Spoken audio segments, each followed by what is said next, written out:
Welcome to SMI classes for CBSE and Bihar Board by Mr. Ankit Kumar.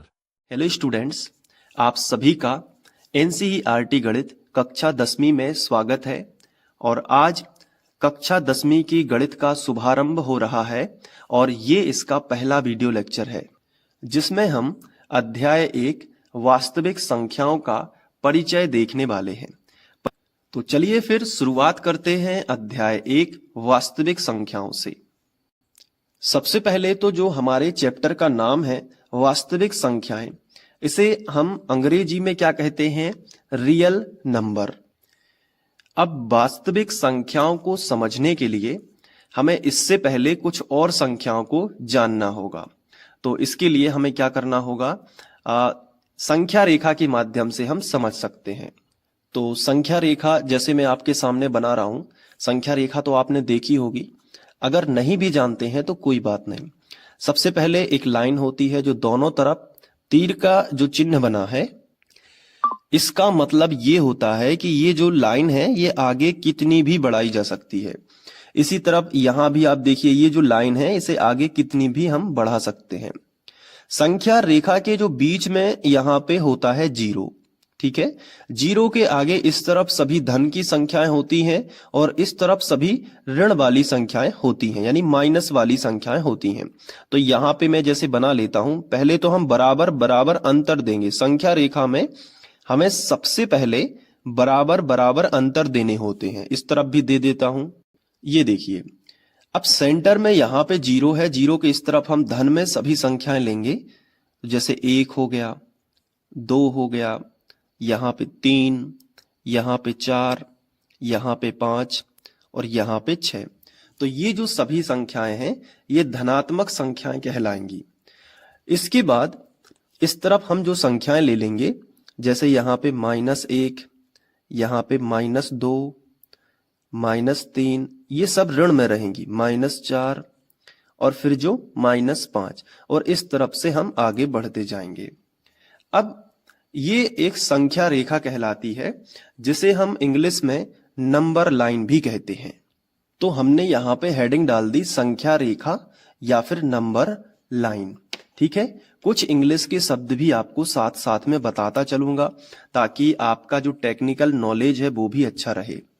अब देखो, संख्या रेखा या फिर नंबर लाइन, अब इसमें होता क्या है कि यहां से अगर हम देखें, जो 1 से अगर हम 1 से संख्याओं को लें, 1, 2, 3, 4, 5, 6 और इसके आगे अनंत तक, तो अगर हम इन संख्याओं का एक ग्रुप बना लें जो 1 से शुरू है और अनंत तक ऐसे हम निकाल दें कि अनंत तक जाती हैं जो, तो ऐसी संख्याओं को हम प्राकृतिक या प्राकृत संख्या कहते हैं। इन्हें हम प्राकृत संख्या बोलते हैं। आपने कक्षा 9वीं में इसे देखा होगा। तो ऐसी संख्याएं जो 1 से शुरू होती हैं और अनंत तक जाती हैं उन्हें हम प्राकृत संख्या कहते हैं।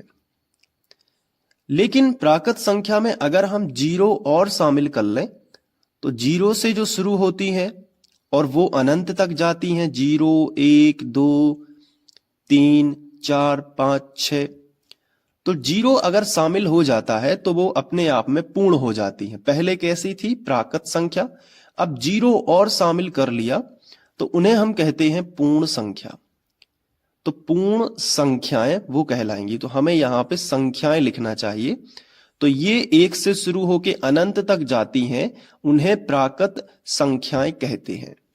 और ऐसी संख्याएं जो 0 से शुरू होके अनंत तक जाती हैं उन्हें पूर्ण संख्याएं कहते हैं।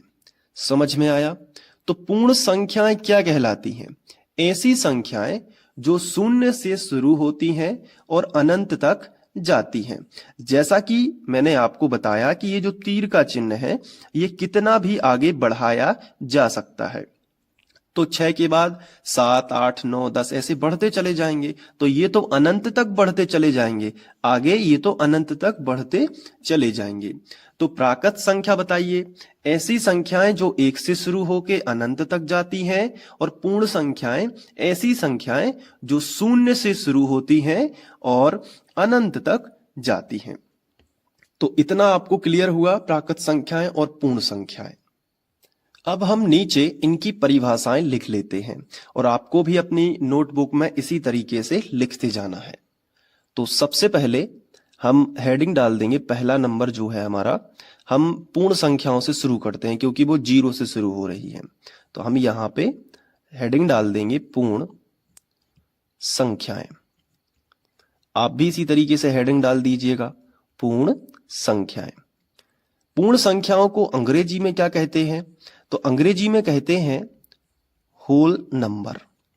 होल मतलब संपूर्ण, ठीक है, और नंबर। तो ये आप कुछ इंग्लिश के शब्द भी यूज करिएगा। होल नंबर, इस तरीके से आपको लिखना है पूर्ण संख्याएं। अब इसकी परिभाषा क्या होगी? ऐसी संख्याएं जो पूर्ण संख्याएं है ना, तो 0 से शुरू होंगी और अनंत तक जाएंगी। तो आप इसी तरीके से परिभाषा लिखेंगे, ऐसी संख्याएं जो 0 से शुरू होकर अनंत तक जाती हैं। आप उदाहरण भी लिख लेंगे, जैसे आप यहाँ पे उदाहरण लिखोगे। क्या उदाहरण लिखोगे? जैसे 0 यानी 0 से शुरू होंगी ना, तो 0, 1, 2, 3 और इस तरीके से अनंत तक, तो डैश डैश डैश आप लगा सकते हो। तो ये पूर्ण संख्याएं जिन्हें हम होल नंबर इंग्लिश में कहते हैं। अब पूर्ण संख्याओं को प्रदर्शित किससे करते हैं? तो इन्हें W से प्रदर्शित किया जाता है क्योंकि ये W से शुरू हो रही हैं। तो नीचे हम लिख सकते हैं इस तरीके से कि इन्हें W से प्रदर्शित करते हैं। तो ये हो गया पूर्ण संख्याओं के बारे में। तो पूर्ण संख्याएं जो पूर्ण हो अपने आप में, जो 0 से शुरू हो, उन्हें हम पूर्ण संख्याएं या होल नंबर कहते हैं। अब हम हेडिंग डालेंगे प्राकृत संख्याएं। तो हम यहां पे लिखेंगे प्राकृत संख्याएं। देखो, प्राकृत संख्याओं को हम प्राकृतिक संख्याएं भी कहते हैं और इंग्लिश में हम इन्हें नेचुरल नंबर कहते हैं। तो हम नेचुरल नंबर भी यहां पे लिख देंगे, नेचुरल, और यहां पे हम लिखेंगे नंबर। तो नेचुरल नंबर, नेचुरल मतलब होता ही है प्राकृतिक, तो इस तरीके से हमने लिखा। अब इसकी जो डेफिनेशन होगी वो क्या होगी? ऐसी संख्याएं जो 1 से शुरू होके अनंत तक जाती हैं। तो हम यहां पे डेफिनेशन लिख लेते हैं, ऐसी संख्याएं जो 1 से शुरू होकर अनंत तक जाती हैं। 1 से शुरू हुई और अनंत तक जाती हैं। जैसे कि उदाहरण में हम क्या लिखेंगे? 1 से ही शुरू कर देंगे उदाहरण, जैसे 1, फिर 2, फिर 3 और फिर डैश डैश डैश, इस तरीके से हमने लिख दिया। अब प्राकृतिक संख्याओं को किससे दर्शाते हैं? तो n से दर्शाते हैं। नेचुरल से शुरू हुआ ना, तो हम यहां पे लिखेंगे इन्हें कैपिटल N से प्रदर्शित करते हैं। ये हो गया प्राकृत संख्या। अब इनके बारे में थोड़ा सा और समझते हैं। जैसे अभी अभी आपको पता है, यहां पे देखिए संख्या रेखा में आपको एक चीज पता है कि 1 से शुरू जो होती है अनंत तक जाती है, उन्हें प्राकृत संख्या कहते हैं। तो जैसे आपके सामने लिखा है 2, तो मैंने आपसे पूछा कि बताइए 2 क्या प्राकृत संख्या है या पूर्ण संख्या है? आपके पास ऑप्शन है, आपको बताना है कि 2 क्या प्राकृत संख्या है या फिर 2 पूर्ण संख्या है, आपको बताना है। तो आप कहोगे कि 2 तो देखो, पूर्ण संख्याएं कहां से शुरू होती हैं? 0 से, लेकिन 0 से शुरू होके वो तो अनंत तक जाती हैं। तो 0, 1, 2, उसमें भी तो 2 आता है पूर्ण संख्याओं में। आप देखोगे पूर्ण संख्याओं के उदाहरण में भी कितना आया है? 2 आया है। आया है कि नहीं आया है? और प्राकृतिक संख्या के उदाहरण में भी 2 आया है। इसका मतलब ये हुआ कि 2 एक प्राकृत संख्या भी है और एक पूर्ण संख्या भी है। अब मैं आपसे पूछता हूं, जैसे मान लीजिए 7 के बारे में बताइए, थोड़ा सा दिमाग लगाइए। 7 क्या प्राकृत संख्या है कि पूर्ण संख्या है? प्राकृत संख्या है या पूर्ण संख्या है? तो आपका जवाब वही होगा कि 7 प्राकृत संख्या भी है और पूर्ण संख्या भी है, दोनों है। क्योंकि पूर्ण संख्या 0 से शुरू होती हैं तो वो अनंत तक जाती हैं। तो 0 भी आएगा, 1 भी आएगा, 2 भी आएगा, 3 भी आएगा, 4, 5, 6 और 7 ये आ गया। और प्राकृत संख्या 1 से शुरू होती है तो फिर उसमें भी 7 आएगा। तो इस तरीके से इस 1 के बाद जितनी भी संख्याएं हैं वे पूर्ण संख्याएं भी हैं और प्राकृत संख्या भी है। अब मैं आपसे पूछता हूं 0, क्या 0 प्राकृत संख्या है या पूर्ण संख्या है? तो आप कहोगे सर 0 केवल पूर्ण संख्या है। क्योंकि प्राकृतिक संख्या एक से शुरू होती है। कहां से शुरू होती है? एक से शुरू ही होती है वो तो जीरो नहीं आता उसमें। तो जीरो कभी भी प्राकृतिक संख्या नहीं हो सकती, वो केवल एक पूर्ण संख्या रहेगी। तो ये एक छोटी सी एक्सरसाइज आपके लिए कि आपने जो कुछ भी पढ़ा वो अच्छे से समझ में आया कि नहीं। तो ये हो गया पूर्ण संख्याएं और प्राकृत संख्याओं के बारे में। लेकिन वास्तविक संख्याएं क्या होती हैं, ये पढ़ने के लिए आपको और कुछ संख्याएं भी इसके साथ साथ पढ़नी होंगी। जैसे कि अगला आता है तीसरे नंबर पे पूर्णांक।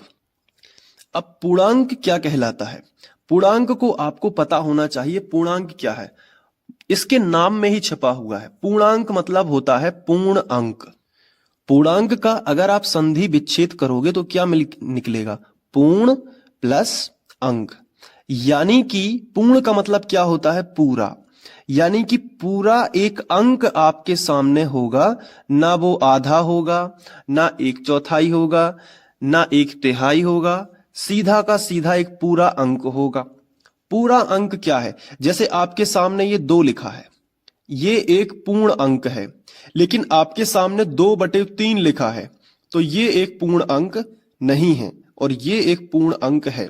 जैसे आपके सामने लिखा है 4.2, तो ये भी एक पूर्ण अंक नहीं है।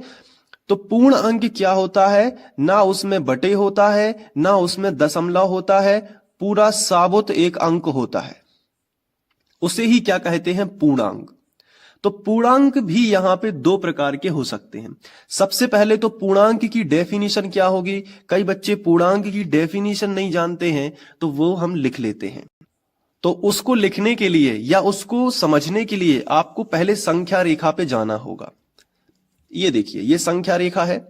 तो शून्य भी एक पूर्णांक है, इतना याद रखना है। शून्य सहित धनात्मक, ये देखो इस तरफ जो भी लिखा है ये क्या है?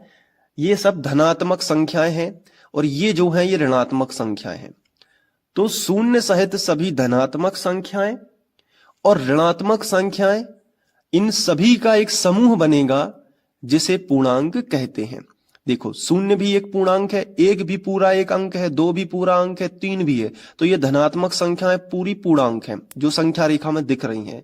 और इस तरफ भी देखो, ये सभी पूर्णांक हैं, भले इनमें माइनस लगा है लेकिन है तो पूरा अंक। 4.2 तो नहीं लिखा, 4/3 तो नहीं लिखा, पूरा साबुत 4 लिखा है। तो ये ऋणात्मक संख्याएं होंगी। तो यहां पे देखो, पूर्णांक की जो परिभाषा बनेगी वो होगी, तो यहां पे परिभाषा बनेगी कि शून्य सहित सभी धनात्मक और ऋणात्मक संख्याओं के समूह को पूर्णांक कहते हैं। अब पूर्णांक को हम इंग्लिश में इंटीजर कहते हैं। तो आप यहां पे कोष्टक लगा के लिख भी सकते हो, मैं यहां पे लिख देता हूं इंटीजर्स यानी पूर्णांक। तो पूर्णांक को हम जेड से भी प्रदर्शित करते हैं। किससे प्रदर्शित करते हैं? जेड से। तो हम आगे लिखेंगे इसे जेड से प्रदर्शित करते हैं। तो ये जो है पूर्णांक की डेफिनेशन है। इसके आगे आप चाहो तो और भी लिख सकते हो। जैसे पूर्णांक में दशमलव नहीं होता, तो यहां पे हम लिख सकते हैं कि इसमें कोई दशमलव बिंदु नहीं होता। ठीक है, तो ये पूर्णांक हो गया। अब संख्या रेखा पर एक बार नजर डालते हैं। ये देखिए, शून्य सहित ये हैं सब धनात्मक संख्याएं और ये हैं सब ऋणात्मक संख्याएं। इनका जो समूह है उसे हम इंटीजर्स कहेंगे, यानी कि पूर्णांक कहेंगे। पूर्णांक को हम जेड से प्रदर्शित करते हैं, इसमें कोई दशमलव बिंदु नहीं होता है। तो ये याद करने में भी आसानी होगी कि शून्य सहित सभी धनात्मक और ऋणात्मक संख्याओं के समूह को पूर्णांक कहते हैं। अब जो धनात्मक संख्याएं होती हैं और जो ऋणात्मक संख्याएं होती हैं, इस आधार पे हम पूर्णांक को विभाजित कर सकते हैं। कैसे? जैसे पहला हम ये लिख सकते हैं कि पूर्णांक 2 प्रकार का होता है। पहला हम लिख सकते हैं धनात्मक पूर्णांक, और इसमें आप लिख सकते हो कि इसमें सभी धनात्मक संख्याओं का समूह होता है। तो इस तरीके से हमने लिखा कि इसमें सभी धनात्मक संख्याओं का समूह होता है। आप इसके उदाहरण भी दे सकते हो। ठीक है, जैसे उदाहरण धनात्मक संख्याओं में आप लिखोगे 1, ये धन का है, ये 2, ये 3 और डैश डैश डैश। इसी तरीके से आप लिख सकते हो ऋणात्मक पूर्णांक। और इसमें आप लिखोगे कि इसमें सभी ऋणात्मक संख्याओं का समूह होता है। तो इसमें सभी ऋणात्मक संख्याओं का समूह होता है। जैसे आप उदाहरण यहाँ पे दे सकते हो ऋणात्मक संख्याओं का, जैसे कि -1, -2, -3। ये भी साबुत अंक हैं, पूरे अंक हैं, तो ये पूर्णांक में आएंगे, लेकिन ये ऋणात्मक पूर्णांक कहलाएंगे। अब आपके दिमाग में सवाल आ रहा होगा कि सर शून्य तो शामिल ही नहीं हुआ, तो शून्य पूर्णांक है क्या? तो आप यहाँ पे एक नोट लिख सकते हो। ये देखिए, इस तरीके से आप अपने नोट्स में लिख लेना नोट, और इसमें लिखना है कि शून्य ना तो धनात्मक पूर्णांक है ना ऋणात्मक पूर्णांक है, लेकिन एक पूर्णांक जरूर है। तो ये जो भाषा है इससे आपको क्लियर हो जाएगा। शून्य ना धनात्मक पूर्णांक है और ना ही ऋणात्मक पूर्णांक है, परंतु एक पूर्णांक जरूर है। तो ये सब आप नोट कर लेना। इसके बाद हमने पूर्ण संख्याएं पढ़ ली हैं। आप देखिए ऊपर हमने पूर्ण संख्याएं देख ली हैं जो 0 से शुरू हो रही हैं, प्राकृत संख्या देख ली है, पूर्णांक देख लिया है, पूर्णांक को थोड़ा हमने डिस्क्राइब भी कर लिया है ताकि हमें अच्छे से समझ में आ सके। अब हम बात करते हैं परिमेय संख्याओं की। तो परिमेय संख्याएं यानी कि रेशनल नंबर क्या कहलाते हैं? जो बटे के रूप में होती है। जैसे आपने देखा होगा संख्याओं को 2/5 है ना, फिर आपने देखा होगा मान लीजिए 1/5 है ना। तो ये बटे वाली जो संख्याएं होती हैं इन्हें हम कुल मिला के कह सकते हैं कि ऐसी संख्याएं जो p/q के रूप में हो। p/q का मतलब होता है अंश बटे हर के रूप में हो। ऊपर की जो संख्या होती है उसे हम अंश कहते हैं और नीचे वाली जो संख्या होती है उसे हम हर कहते हैं। याद कैसे रहेगा आपके लिए? तो देखो, अंश मतलब अंश ऊपर होता है और हर कहाँ चलता है? हर मतलब हल, जो खेत में नीचे चलता था। तो जो हल हो जाएगा तो हर हो जाएगा, वो नीचे चलता है तो जमीन में, मतलब वो नीचे होगा। तो अंश कहाँ होगा? ऊपर होगा। अंश मतलब ईश्वर का अंश भी आप मान सकते हो, ठीक है। तो अंश और हर। तो बताइए अंश कहाँ रहता है? ऊपर। जैसे एक संख्या लिखी है 2/5, जो कि मैंने अभी आपको समझाई थी। 2/5 एक परिमेय संख्या है, ये तो आप बता दोगे। कैसे बता दोगे? क्योंकि ये बटे के रूप में लिखी है। लेकिन कोई अगर आपसे पूछ ले कि इसमें अंश कौन है और हर कौन है, तो क्या आप बता दोगे? तो आप कहोगे जी, ऊपर का अंश कहलाता है, तो अंश कितना है? 2। और नीचे का क्या कहलाता है? हर। तो हर कितना है? 5। तो परिमेय संख्याएं कैसी संख्याएं कहलाती हैं? ऐसी संख्याएं जो p/q के रूप में लिखी जा सकें या जो अंश बटे हर के रूप में लिखी जा सकती हैं। तो हम यहाँ पे वही परिभाषा लिख लेते हैं, वे संख्याएं जो p/q के रूप में लिखी जा सकें।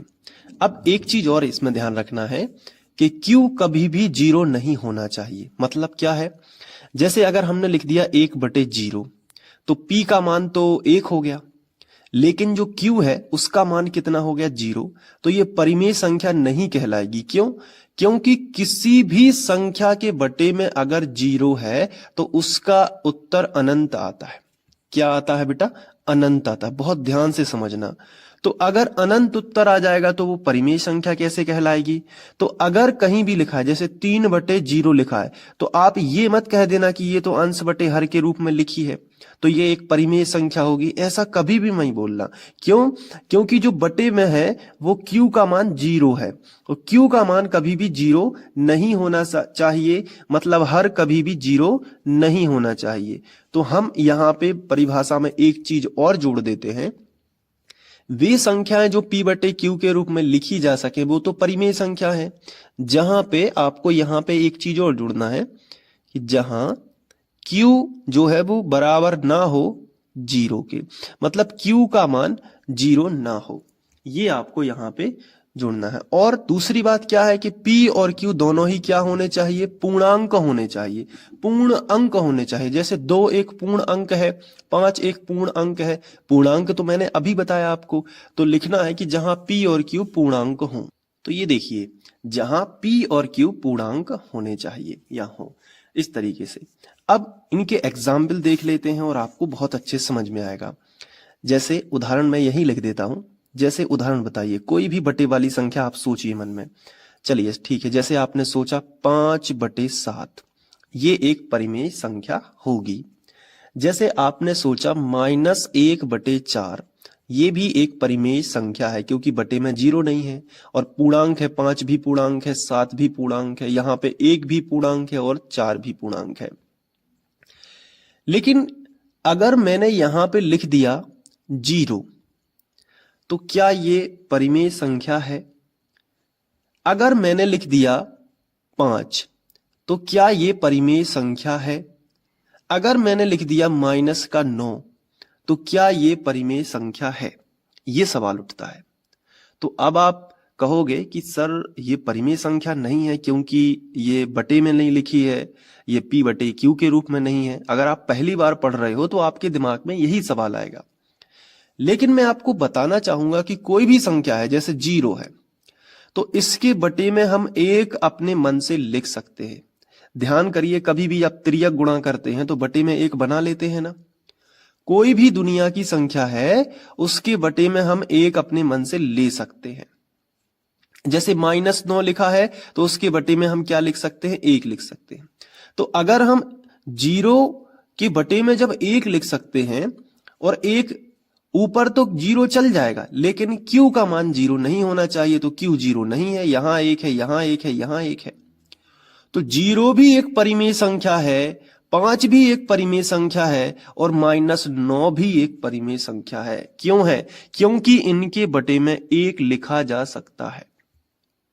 तो समझ में आया आपको? परिमेय संख्याएं ऐसी संख्याएं जो अंश बटे हर के रूप में या p बटे q के रूप में लिखी जा सके। लेकिन अगर कोई संख्या, कोई पूर्णांक अकेला लिखा है तो उसके बटे तुम 1 लिख सकते हो और वो भी क्या होगी? एक परिमेय संख्या होगी। इसके अलावा कुछ और एग्जाम्पल, जैसे आपके सामने लिखा है 0.3 और 3 के ऊपर ये डैश लगा है, क्या ये परिमेय संख्या है? तो आंसर है हाँ, इसे परिमेय संख्या के रूप में बदला जा सकता है। कैसे? मैंने आपको कक्षा 9वीं में सिखाया है और फिर मैं यहाँ पे ट्रिक से बता देता हूं। जैसे 0.3 के ऊपर डैश है तो ये 3 तो ज्यों का त्यों रहेगा, लेकिन जितनी 3 यहां पे देखो, जितनी संख्या के ऊपर डैश है उतने ही 9 नीचे बना देना है। जैसे ऐसा लिखा होता 0.33 डैश, दोनों पे डैश है, तो ये 33 तो ज्यों का त्यों रहेगा, लेकिन बटे में उतने ही 9 बना देने हैं जितने पे डैश है। तो 2 पे डैश है ना, 2 संख्याओं पे डैश है, तो 2 यहां पे 2 बार आपको 9 बना देने हैं। तो ये बटे वाली संख्या हो गई, ये भी बटे वाली संख्या होगी। अगर इनको काटोगे भी तो 3 एकम 3 और 3 तिरका 9, 1/3, ये भी क्या है? एक परिमेय संख्या है। तो इस प्रकार की संख्याएं भी क्या होती हैं?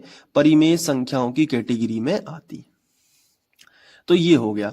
अब इनको बदलना मैं अलग से आपको बता दूंगा। अगर आपने 9th क्लास के वीडियोस देखे हैं तो वहां आप देख सकते हो। बाकी ट्रिक के माध्यम से अलग से मैं आपको बता दूंगा कि बदलना कैसे जाता है और कोई भी संख्या को कैसे, इस प्रकार की संख्या को ट्रिक के माध्यम से बता दूंगा। बट अपना अभी ये टॉपिक नहीं है, तो अभी केवल परिमेय संख्याओं के बारे में हम पढ़ रहे हैं। चलिए, अब परिमेय संख्याओं के बाद आती हैं अपरिमेय संख्याएं। तो अपरिमेय संख्याएं यानी कि इर्रेशनल नंबर, और इनको बोलते हैं रेशनल नंबर। दोनों की स्पेलिंग आपको मैं बता देता हूं। ये देखिए, ये रेशनल नंबर और ये इर्रेशनल नंबर। जानकारी के लिए आप याद रख सकते हो। अपरिमेय संख्याओं को किससे दर्शाते हैं तो इनकी जरूरत नहीं पड़ती है, और अपरिमेय संख्याओं के लिए भी जरूरत नहीं पड़ती है, तो ऐसा कोई शब्द नहीं है दर्शाने के लिए। ठीक है। अब अपरिमेय संख्याएं, अपरिमेय संख्याएं इसका उल्टा। अब जैसे इसमें क्या लिखा था कि बे संख्याएं जो p बटे q के रूप में नहीं लिखी जा सकती हैं, तो इसमें बोल देना नहीं लिखी जा सकती है। तो हमने लिखा कि वे संख्याएं जो p बटे q के रूप में नहीं लिखी जा सकती, या फिर ऐसी संख्याएं जो परिमेय ना हो। तो ऐसी भी क्या संख्याएं होती हैं? तो आंसर है हाँ, ऐसी संख्याएं भी होती हैं। देखो, ऐसी संख्याएं जिनके ऊपर रूट लगा हो, जैसे √2, √5, √3 भी हो सकता है, √2 + 2। अगर एक के पास में रूट लगा है लेकिन दूसरा ऐसा लिखा तो भी वो भी अपरिमेय में होगी। मतलब जिन संख्याओं के ऊपर करणी लगी रहती है वो अपरिमेय है, उनको बटे के रूप में नहीं लिख सकते। समझ में आया कि नहीं? अब देखो, इसके साथ साथ करणी 5 जैसे लिखा है तो उसके साथ में अगर 2, तो 2 आप ऐसा नहीं कह सकते कि 2 है तो 2 तो एक परिमेय संख्या है, तो करणी 5 + 2 भी एक परिमेय होगा। नहीं, करणी 5 + 2 ये दोनों प्लस में है ना, तो इससे क्या होगा कि एक अपरिमेय संख्या और एक परिमेय संख्या जब जोड़ करती है तो अपरिमेय संख्या ही बनती है। तो ये क्यों है, करणी वाली परिमेय संख्या क्यों है, ये हम प्रश्नावली में सिद्ध करेंगे कि वहां पे क्वेश्चन है कि सिद्ध करिए कि करणी 5 एक परिमेय संख्या है, या सिद्ध करिए कि करणी 2 एक सिद्ध करिए कि करणी 5 एक अपरिमेय संख्या है। वो हमें सिद्ध करके बताना पड़ता है। करणी 2 भी अपरिमेय है, तो ये सिद्ध करके हम बताएंगे, तो वहां पे आपको समझ में आ जाएगा कि क्यों है। इसके साथ साथ कुछ और है, जैसे पाई का मान, आप कोष्टक में पाई लिख लीजिए। अगर आपको नहीं पता, ये पाई का चिन्ह होता है। कैसे बनाते हैं पाई का चिन्ह, ऐसे किया और ऐसे कर दिया, ये पाई का चिन्ह है। ठीक है, तो पाई जो है, पाई का मान भी दशमलव के बाद बदलता रहता है और कभी भी समाप्त नहीं होता, इसलिए हम कह सकते हैं कि पाई जो है वो भी अपरिमेय संख्या है। मतलब दशमलव के बाद जो निश्चित ना हो, जैसे आपके सामने कोई संख्या लिखी है 3 दशमलव, लेकिन उसके जो मान है 1, 5, 4, 3, 2, 3, 5, 3, 2 कुछ भी है, लेकिन बदलते जा रहे हैं। ऐसा भी नहीं हो रहा कि कोई क्रम रिपीट हो रहा, जैसे 154, जैसे ऐसा हो 3.154, फिर हो 154, फिर हो 154, तो ये तो निश्चित हम बता सकते हैं, लेकिन यहाँ पे वो भी निश्चित नहीं है। तो ऐसी संख्याएं अपरिमेय संख्याओं की कैटेगरी में आती हैं। क्लियर हुआ कि नहीं? तो हमने उदाहरण दे दिया आपके सामने। अब बात करते हैं कि वास्तविक संख्याएं क्या होती हैं। तो वास्तविक संख्याएं, जो कि हमारे चैप्टर का नाम है रियल नंबर्स। इतनी सारी संख्याएं पढ़ने के बाद अब हम वास्तविक संख्याओं को डिफाइन कर सकते हैं। देखो, वास्तविक संख्याएं दो संख्याओं से मिलकर बनती हैं, परिमेय संख्याएं। ऐसा मैं पहले डायग्राम आपके सामने बनाऊंगा। परिमेय संख्याएं जो भी हमने पढ़ी हैं, परिमेय संख्या जानते हैं ना आप, ऐसी संख्याएं जो p बटे q के रूप में, यानी अंश बटे हर के रूप में, प्लस अपरिमेय संख्याएं। अपरिमेय संख्याएं, इन दोनों का मिश्रण ही क्या है? इन दोनों का मिश्रण ही क्या है? वास्तविक संख्याएं हैं। यानी ऐसी संख्याएं जो परिमेय भी होती हैं जिनके अंतर्गत, और अपरिमेय संख्याएं, दोनों का जो मिश्रण होता है उसे वास्तविक संख्या, यानी अभी तक हमने जितनी भी संख्याएं पढ़ी हैं वो सब क्या है? वास्तविक संख्याएं हैं। चाहे वो 3 हो, चाहे वो √2 हो। 3 एक परिमेय संख्या है क्योंकि इसके बटे 1 लिख सकते हैं। 3 एक पूर्ण संख्या भी है, 3 एक प्राकृत संख्या भी है, 3 एक परिमेय संख्या भी है, और √2 एक अपरिमेय संख्या है। तो अभी तक हमने जितनी भी संख्याएं पढ़ी हैं वो सभी वास्तविक संख्याएं ही थीं। तो वास्तविक संख्याओं का जो चैप्टर का नाम है, इसके अंतर्गत अब आप समझ गए होंगे कि हमें परिमेय संख्याएं और अपरिमेय संख्याओं का मिश्रण ही पढ़ना है। जैसे कि अगर आपके सामने लिखा है 4, तो 4 क्या है? तो 4 देखो, 4 तो सबसे पहले प्राकृत संख्या भी है। क्यों है? क्योंकि आपने पढ़ा है कि 1 से शुरू होती हैं और अनंत तक जाती हैं, तो उसके बीच में 4 भी आता है ना? पूर्ण संख्या भी है 4। 4 कैसी संख्या है? पूर्ण संख्या भी है, क्योंकि ऐसी संख्या जो 0 से शुरू होती हैं और अनंत तक जाती हैं, तो उसमें 4 भी आता है। दिमाग लगाइए थोड़ा सा। और 4 एक परिमेय संख्या भी है। क्यों है? क्योंकि 4 के बटे में हम 1 लिख सकते हैं। क्लियर हुआ ना? तो ऐसी संख्याएं जो परिमेय भी हों और अपरिमेय भी हों, परिमेय हो और अपरिमेय दोनों का मिश्रण हो, उन्हें हम वास्तविक संख्याएं कहते हैं। तो हम लिखेंगे परिमेय संख्याओं और अपरिमेय संख्याओं का मिश्रण ही वास्तविक संख्याएं कहलाता है।